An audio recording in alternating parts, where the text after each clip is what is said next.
So my question for you today is, what would you do if a loctician added hair to your locks that was a completely different texture? What do you think would happen to your locks? They break off eventually? Let's get to it.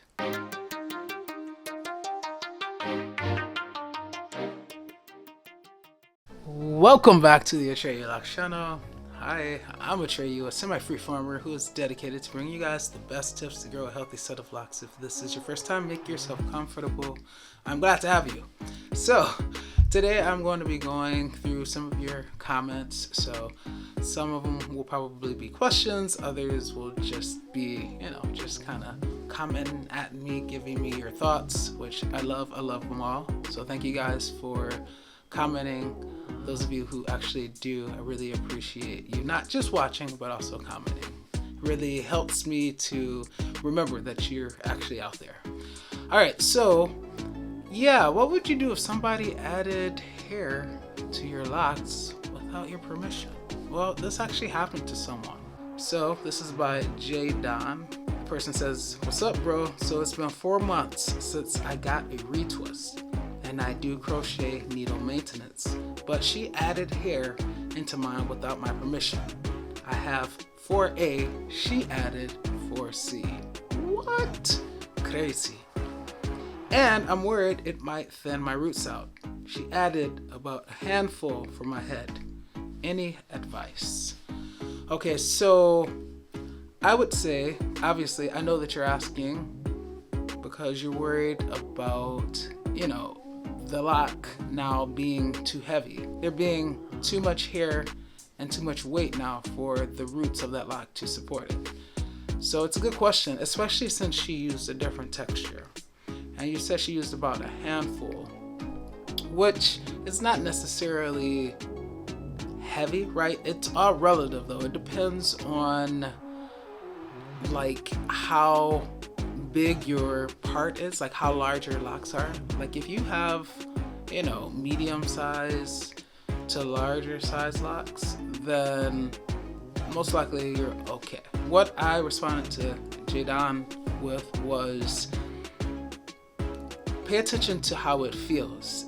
If it feels like it's, heavy, particularly heavy on the head, then that might be a cause for concern. And I know some people, they have cut their locks and have to split them. I've never been a fan of that. To me, that is extremely risky, because you're literally cutting your locks, right? So yeah, I would never suggest that. But something that I would suggest if you were worried that your lock was now too heavy to be supported by the roots is try to find another nearby lock that you could possibly combine it with. Also, if you have hair that grows away from your locks, you may get some new growth that is around that lock where the hair has been added that you could gradually, with time, as it grows out of the scalp, start to incorporate into that lock. And then you would have the extra weight being supported by the lock, but also by the new hairs, that hair that grows away from the lock, that new growth that hasn't grown in, So you could crochet hook those new hairs into the lock, and then your part would be bigger, right? So say it was like this at first, but then gradually with time you start to add, some of that new growth, then it would get bigger. And this much hair can definitely support more weight than that much hair, right? Does that make sense? Okay. So those are just, a couple of suggestions. Obviously, it would have been nice if she got your permission, and it would have been nice if she matched the hair texture. But I would say that if you don't feel any tension, then you're probably okay, but you need to make it clear to her that, this was not cool, and, please consult you before doing anything like that. And I know she might be thinking, well, I'm the loctician, what do I need to consult? But no, it's your head, it's your set of locks, okay? So, yeah, that's crazy. See, this is just one of the reasons why I am so happy that I maintain my own locks. Granted, I'm not crochet hooking you know, using the crochet hook method. So I understand that that's a beast in and of itself, and you know, for that reason you probably do have someone else do your maintenance. But whew, yeah, I feel for you. Anyway, so they did respond, hey, if you are enjoying this video, don't forget to smash the subscribe button and hit the notification bell so you are notified every single time I upload. How about that? J Don responded and said, it's all good, fam, and thank you for responding. I think I can speak for everyone in the lock community and say that it feels reassuring to have someone experienced with locks to offer advice that isn't a loctician. Keep up the good work. Much love, bro. Well, thank you very much. Much love to you. Thank you for the kind and encouraging words. They definitely mean a lot. All right, let's see who's next. All right, this one comes from, I think, Chemo Elize or Elize. Elize. This person says, this hair growing out of my locks, man, my issue is driving me semi nuts.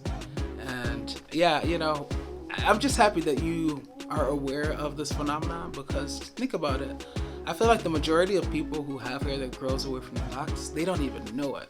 So like, you know, they're trying to not do maintenance too often, and unknowingly their locks are starting to thin out and they can't even figure it out. So at least, Chemo, you actually know what's going on. But yeah, it is a beast. The trick really is to figure out what the best frequency is for you in terms of doing maintenance. Once you figure that out, you're set. You know, like I retwist once, twice, sometimes 3 times a year, and that's a very active year. Normally, usually like twice a year I retwist. But I also use the braid technique, and that allows me to go for longer times without retwisting. Because even though my hair grows away from my locks, you know, for several of my locks, it's really only the perimeter, like the 5, that have really ever given me a lot of trouble. So now I can go, you know, I can go several months without retwisting. So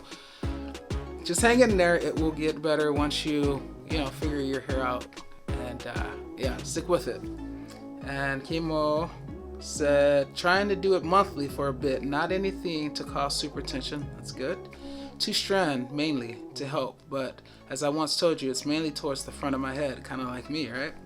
But soon that'll work itself out. Yes, that's right. Stay positive. Always a pleasure watching your videos. Well, thank you, and it's always a pleasure hearing from you.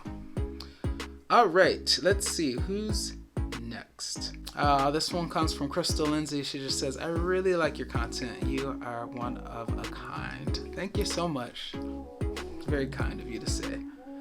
So you guys, you keep me making videos with your nice, supportive, encouraging comments. So yeah, I appreciate it. Boogeyman A6 says, started my semi-freeform with the twisted up comb. Let's see how it goes, LOL.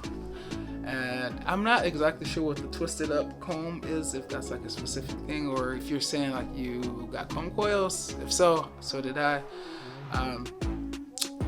The point is that you started with maintenance and now you're about to semi-freeform. And I'm just gonna say, I'm gonna speak it into existence. It's gonna be awesome. Boogeyman A6. So yeah, positive thoughts. Okay, Ash AK says, I got head lice from a gym. I'm the cleaner. I have dreads and I don't want to cut them. I've grown them for a long time. Do I just oil my hair all the time and wash it for a month to kill them? You know, I did a video years ago now about lice. I'm going to link that video so you can watch that.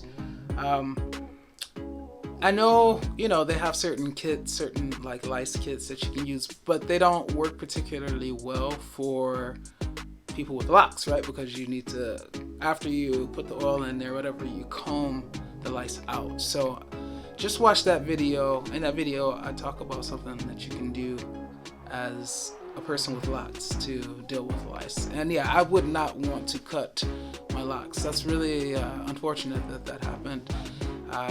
May I suggest covering your hair at work if you don't already, because yeah, that's just horrible.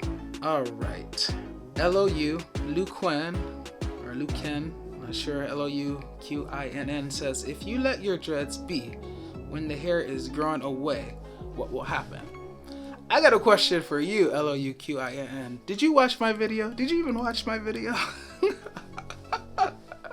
I asked because I know I said what would happen, right? In fact, I'm sure I've said it several times in several videos, but I'm just giving you a hard time. But yeah, watch the entire video. Okay. What will happen? Well, it depends on whether or not you have hair that grows away from your locks. If you have hair that grows away from your locks and you don't do maintenance, then eventually the lock will thin out as, you know, your hairs go through their respective hair cycles and eventually, you know, fall off. You know, that whole losing 50 to 100 strands a day deal. Yeah, because that happens, which is related to the hair cycle process. Eventually your lock or locks will thin out with time because you are not incorporating new growth, the new hairs that are growing out of your scalp into the lock. So it will eventually break off. That's if you have hair that grows away from your locks. If your hair grows into your locks, then nothing will happen. You'll just be a semi-freeformer or maybe even freeformer if you never do maintenance again, right? So yeah, hopefully you are in the second category and you won't have to worry about your locks falling off. All right, and the last comment is really interesting. It was left under my Dreadlock Hierarchy manicure lock semi-freeform video. So this comes from Jenna Hilton. She says, "Hi Atreyu, I do not have locks of any sort, but because I so see videos from the broader natural hair community, I ended up running into the lock community. After seeing a video from a freeform lock YouTuber, I can see what it is you're talking about.